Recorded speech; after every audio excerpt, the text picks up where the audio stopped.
Gramaje here, Father Art to some of you. And this is my podcast entitled Art and Soul. It's regarding my experiences here in Seattle, helping my 99-year-old mother with her daily tasks. I often say I am just my mother's son and rediscovering what that means in my life right now. So thank you for tuning in, listening. I had a recurring thought, really touching thought, graceful thought, but it needs a little bit of background. When I was 18, in between the summers of my graduation from high school and before going up to Western Washington University to study, I took the summer off. I just wanted to goof around with my friends. I knew that this was a new chapter in life, and so I didn't want to work. I had always worked, had some sort of job during the year and during summers, but I didn't need money, and so goofed off that whole summer. It was toward the end of the summer. I believe it was the first week of August. I became ill. I had seemingly a stomach ache, and I was lying on the couch, couldn't get up. My mom got home from work, and I was still on the couch, and she got worried. And I always hated telling my mom I was sick. I always tried to just power through. And when she asked if I was okay, I said, yeah, I just got a stomach ache. I tried to get up off the couch. I fell. I couldn't stand up. She figured something was wrong. She was right. Brought me to the hospital. And they thought it was my appendix. So I go under, and lo and behold, when I wake up, I find out it's not my appendix. It was diverticulum that were infected. I had cecal diverticulitis, and I had an operation to remove that from my colon. But I remember when I first woke up, my mother was in the room, and she had a worried look on her face. I had never seen my mother like that. I can see it to this day. She had that I can't do anything kind of feeling. Look. And I knew that she was worried about me. It's one of my most touching memories of my mom. My mother's personality can sometimes be gruff and harsh, even at times. And sometimes, in social situations, she can be very gregarious and the life of the party and boisterous laughter. But I had never seen my mother look that worried about me. Now, I probably gave her occasion in the past to be worried about me, and I never saw the look. That could very well be the case. However, in this hospital moment, I knew, she cared. I knew she loved me and that she was concerned and worried.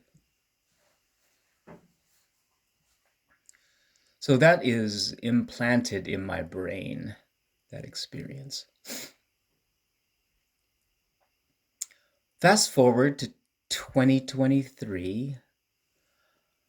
My last podcast was, I believe, from Swedish Hospital. My mother had blood clots again, like 2 years ago. And she needed to stay in the hospital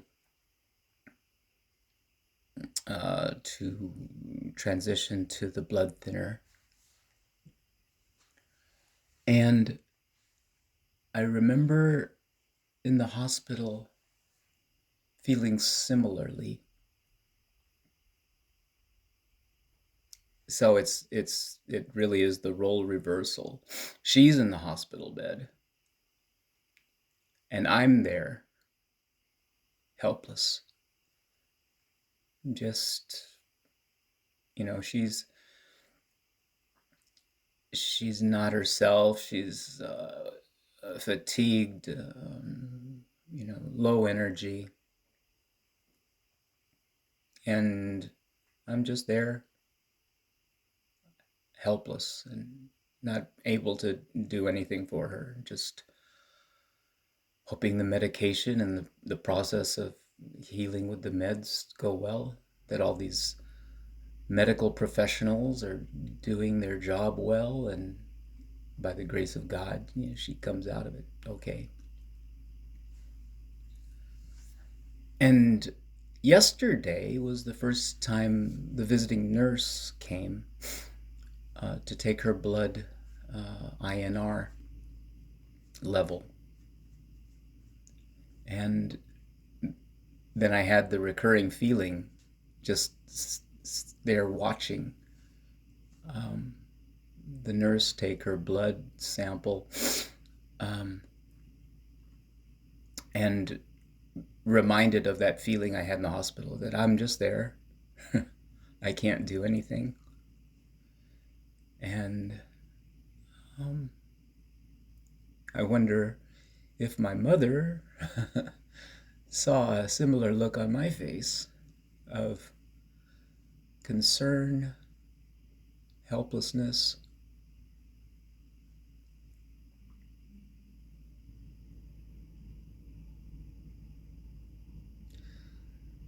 So that is what I wanted to share primarily.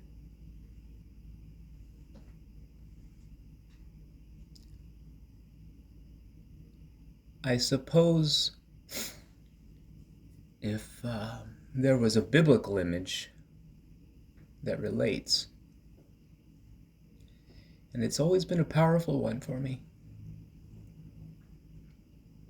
especially in the spirituality of us Claretian missionaries. We're sons of the heart of Mary.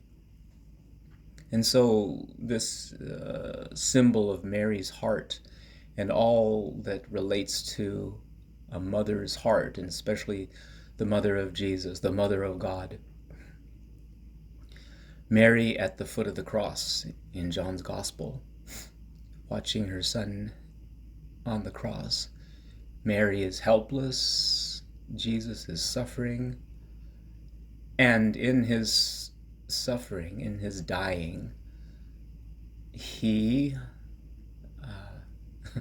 in love, doesn't look to himself and is self-centered, but is concerned about his mother and is concerned about the beloved disciple. And he gives the beloved disciple his mother, and he gives his mother to the beloved disciple, and they're in a new relationship. This is his dying wish. But she is there, the sorrowful mother, the anguished mother, the helpless mother, but she's present. So it's a testament to love, Love is self-giving. Love is selflessness.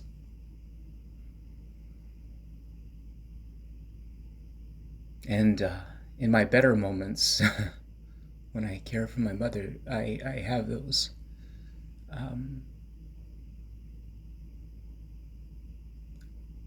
part of me thinks that those are few and far between, that I do this reluctantly at times, and I feel trapped, and that I have to be here, and of course that's the case.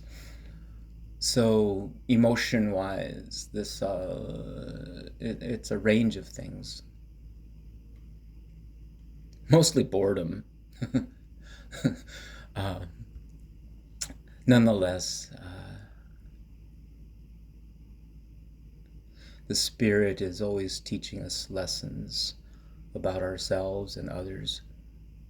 And I believe the Spirit is always gifting us with those gifts to interpret and then recommit ourselves to the task of love. So, those are my ramblings today. Art and soul. This podcast has been good for me on a personal level, even if very few people might listen to it. It helps me. So thank you for listening, and whoever you are, wherever you are, I'm praying for you. And I ask you once in a while, remember me and my mother in your prayers too.